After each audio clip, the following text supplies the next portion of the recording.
If you've been watching RIM TV this week, you know we were on site at the 2013 RIMS conference in Los Angeles. We spoke with many experts from leading insurers, brokering operations, service providers, and more. We'd like to thank Brian Vermeer for his great coverage of RIMS 2013 and Ty Sagalo for his contributions on innovations discussed at the conference. Our coverage of RIMS 2013 continues next week with more interviews and a closer look at some of the major topics discussed, including the sluggish economy, technology and cyber insurance, and terror risk in the renewal of TRIPRA.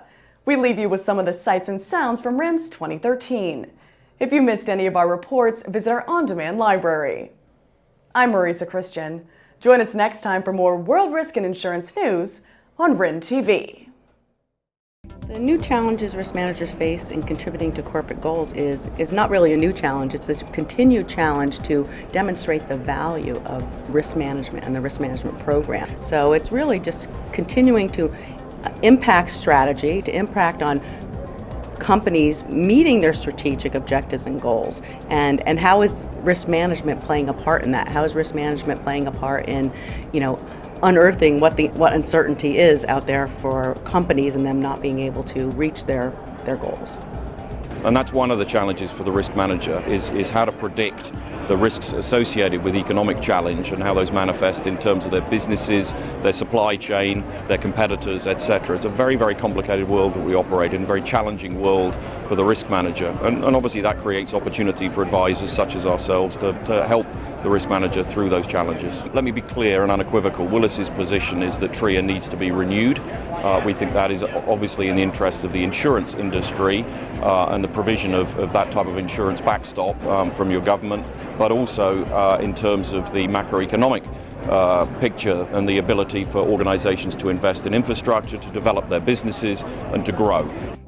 And the last issue I wanted to raise was one of terrorism. It's only this week that we've seen a different sort of event take place here in the US.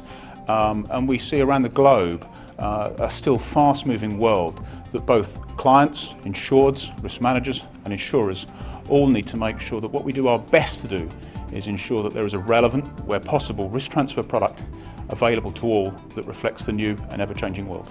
Our best estimate of how much is written in captives today is that about $50.5 billion worth of terrorism limits are written through captive insurance companies.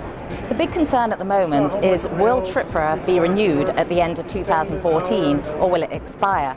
If it expires, captives are no longer going to be able to get that reimbursement from the government, which means that they could have liabilities that are larger than their assets. However, flooding the market with $50.5 billion worth of extra demand for limits is in turn going to push up prices and capacity. So yes, in some form, I believe that captives will have to be part of the terrorism program, whether it expires or not. More than 67% of companies are now say that they have an enterprise risk management program in place. In the hardening market, what we're seeing as the people are starting to pay more for their premiums, they're in negotiations with the carriers, they want to be on equal footing. So we're seeing about a third of clients are starting to use analytics to understand how much risk they should be retaining, and so they can understand how the best to use their capital, whether that's in financing themselves or using the insurance markets.